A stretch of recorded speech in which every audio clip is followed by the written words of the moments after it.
ครับ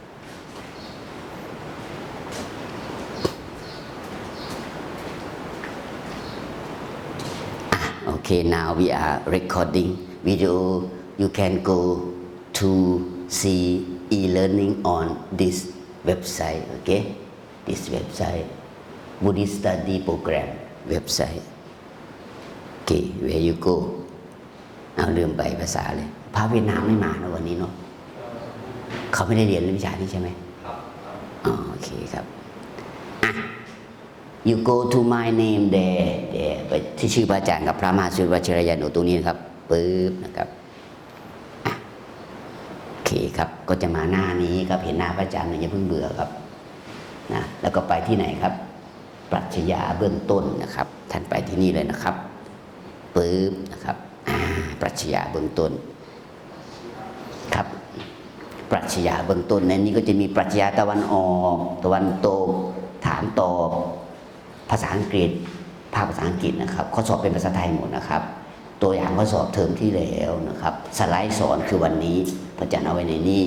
หนังสืออ่านตรงนี้ e-learning เนี่ยหลังจากสอนเสร็จวันนี้ก็จะเอามาขึ้นครับตรงนี้มันจะเป็น e-learning ของวิชาอื่นพอเสร็จจากวันนี้พระอาจารย์ก็จะเอามาแทนครับนั้นให้ดูโชว์ข่าวก่อนนะดูโชว์ข่าวก็ e-learning พลิกเข้าไปครับอันนี้เป็น e-learning อีกวิชาหนึ่งอาจารย์เพิ่งทำเสร็จเมื่อเช้านี้ท่านให้ดูแต่ไม่ใช่วิชาเรานะไม่ใช่วิชาเรามาถึงเสียงนะครับโอเคนะโอเคฟังทฤษฎีก่อนนะอันนี้ตัวอย่างครับปกติมันชัดกับแสงเข้ามาเราจะออกไปเราจะได้เข้าเว็บของเราเด็กกับโอเคครับอันนี้อยู่ที่เน็ตแล้วครับโอเคเนาะเนี่ยเราพอเรากดอันนี้มันก็โอเคอันนี้เป็นวิชาเทคโนโลยีสารสนเทศกับเอาแบกกับรู้แล้วเนาะอีกเรื่องนึงหลังจากเสร็จวันนี้ก็จะเอามาแทนครับนะ copy URL มาวางแปะก็จะเป็นวิชานี้ครับให้เสร็จอย่างนี้ก่อนนะe-learning ท่านก็ไปฟังนะสำหรับคนที่ไม่มาหรือคนมาฟังซ้ำก็ได้นั้นเราจะมาเรียนวิชาปรัชญาเบื้องต้นตรงนี้ครับโอเคเนาะสไลด์สอนอันอื่นยังไม่พร้อมโอเคเรามาทำความเข้าใจว่าปรัชญาคืออะไรครับแบบสั้นและแบบยาวท่านต้องเข้าใจก่อนว่าปรัชญาคืออะไรมันคืออะไรสำคัญอย่างไรทำไมเราต้องเรียนทุกคนมีปรัชญาชีวิตครับบางทีเราไม่รู้ว่าเรามีปรัชญาพระอาจารย์ก็มีปรัชญาชีวิตคือเรียนรู้ตลอดชีวิตก็เป็นปรัชญาครับทุกคนมีปรัชญาบางทีเราไม่รู้ว่าเรามีปรัชญาอยู่นะนั้นเรามาเรียนรู้วันนี้ปรัชญาคืออะไรความหมายภาษาไทยก่อนคำว่าเบื้องต้นกับคือเบสิกครับเรียนอันนี้หน่อยนึงเรียนอันนั้นหน่อยนึงเรียนอันนี้หน่อยเรียนเป็นภาพรวมภาษาอังกฤษเขาเรียกว่า overview ครับ overview คือการเรียนรู้แต่โครงร่างเข้าใจไหมครับคร่าวๆอะไรที่เรียนรู้แบบคร่าวๆไม่เจาะลึกเราเรียกว่า overview คำว่าเบื้องต้นก็คือ basic ภาษาอังกฤษเขาใช้อยู่สองคำ introduction to philosophy หรือ basic philosophy นั้นเราจะเรียนปรัชญาเบื้องต้นแค่ปรัชญาตะวันตกหน่อยนึงปรัชญาตะวันออกหน่อยนึงปรัชญาจีนปรัชญาเกาหลีปรัชญาญี่ปุ่นปรัชญาอินเดียเราจะเรียนครับแล้วก็มีปรัชญาพุทธด้วยเรียนด่านหน่อยถ้าท่านอยากจะเรียนโดยตรงท่านก็ไปเรียนวิชาเอกปรัชญาโดยตรงปริญญาตรีมีสอนปรัชญาปริญญาโทก็มีปรัชญาโดยตรงครับนะท่านก็ไปเรียนนะแล้วแต่ความชอบตัวตนท่านชอบอะไรท่านไปทางนั้นนะอย่าไปตามเพื่อนนะแต่ปรัชญาไม่จำเป็นต้องเรียนสายตรงถ้าท่านชอบอ่านหนังสือท่านก็มีความรู้ได้นะ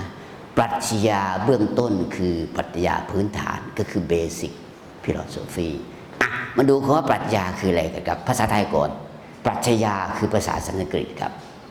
ปะละแปลว่าประเสริฐญาแปลว่ารู้ญาหรือชยาแปลว่ารู้แปลตามความหมายตามศัพท์แปลตามศัพท์แปลว่าความรู้อันประเสริฐตรงกับภาษาบาลีว่าปัญญาปัญญาคือรู้รอบรู้ทั่วรู้มันทุกเรื่องรู้รอบด้านเรียกว่าปัญญานั้นปรัชญาเป็นสันสกฤตปัญญาเป็นภาษาบาลีความหมายมันก็เหมือนกันนั่นแหละครับแต่คำว่าปรัชญาที่เรากำลังจะเรียนในวันนี้กำลังเรียนอยู่นี้เป็นคำที่กรมหมื่นนาราธิปพงศ์ประพันธ์ท่านบัญญัติขึ้นมาเพื่อใช้กับคำว่าฟิโลโซฟีครับบัญญัติขึ้นมาให้ใช้กับคำนี้คือฟิโลโซฟีถามว่าความหมายตรงกันเป๊ะ100%ไม่ครับไม่มีภาษาใดในโลกนี้มีความหมายตรงกันเป๊ะมีแค่ใกล้เคียงครับท่านเขียนกอไก่ใช่ไหมครับถ้าท่านจะเทียบเสียงในการเรียนภาษาไม่มีภาษาไหนในโลกนี้เหมือนกันเป๊ะครับไม่มีเสียงนี้ใกล้เคียงตัวนี้เขาก็แทนเป็นตัวนี้เช่นกอไก่อักษรที่ใกล้เคียงที่สุดภาษาอังกฤษคือตัว K ครับใช่ไหมขอไข่อักษรที่ใกล้เคียงขอไข่ที่สุดก็คือ KH ใช่ไม่มีภาษาใดในโลกนี้ที่ตรงกัน100%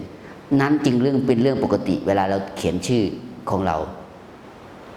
บางทีก็สะกดไม่เหมือนกันแต่ใช้ได้เพราะว่ามันใกล้เคียงที่สุดก็โอเคแล้วใช่ไหมครับดังนั้นคำว่าปรัชญาเป็นคำที่กรมหมื่นนาราธิปพงศ์ประพันธ์เนี่ยบัญญัติขึ้นมาท่านมีหน้าที่ด้านการศึกษาในยุคนั้นเพื่อมาใช้กับคำว่าฟิโลโซฟีความหมายไม่ได้ตรงกัน100%แต่ให้รู้ไว้ว่าคำว่าปรัชญาเราหมายถึงคำในภาษาอังกฤษว่า philosophy ใช่ไหมครับดูเลยเนาะมาดูลึกๆครับ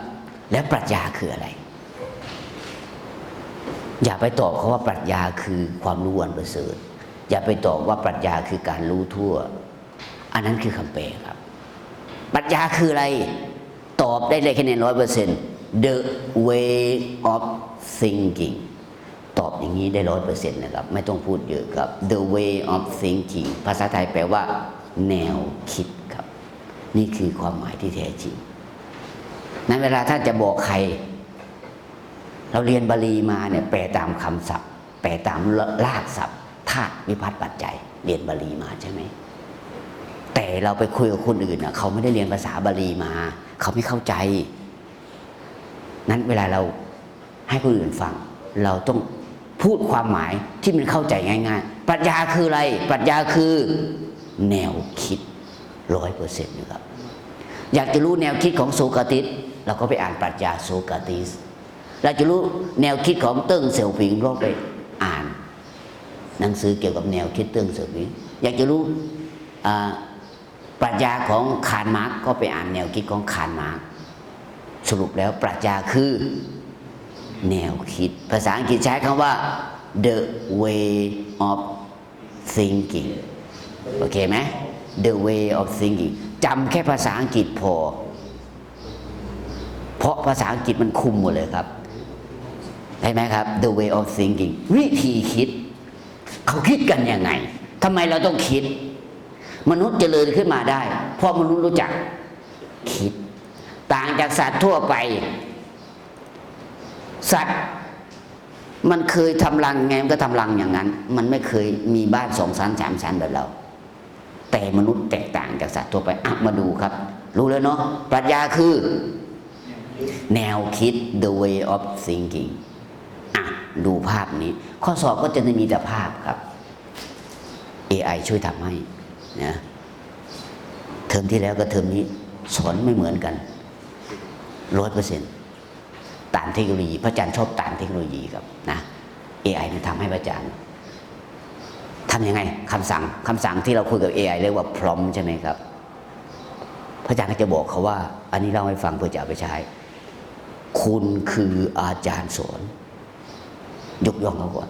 คุณคืออาจารย์สอนคุณช่วยออกแบบภาพเพื่อใช้กับบรรยายวิชาปรัชญาเบื้องต้นให้มีเนื้อหาดังที่อัปโหลดขึ้นให้นี้เท่านั้นก๊อปปี้เนื้อหามาประมาณครึ่งหน้ากระดาษ A4 1 พารากราฟปุ๊บปุ๊บป๊าบใส่เข้าไปวางกด Enter ครับภาพก็จะมาแบบนี้ครับโอเคไหมอธิบายให้ได้ Love of Wisdom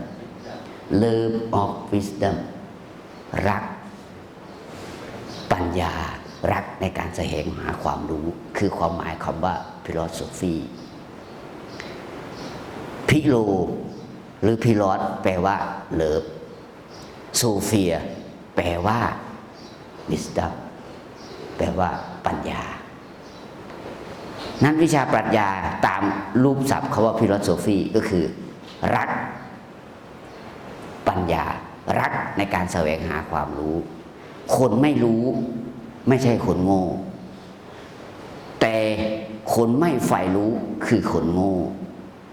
เขาถามอะไรเรามาเราไม่รู้เราไม่ใช่คนโง่นะครับ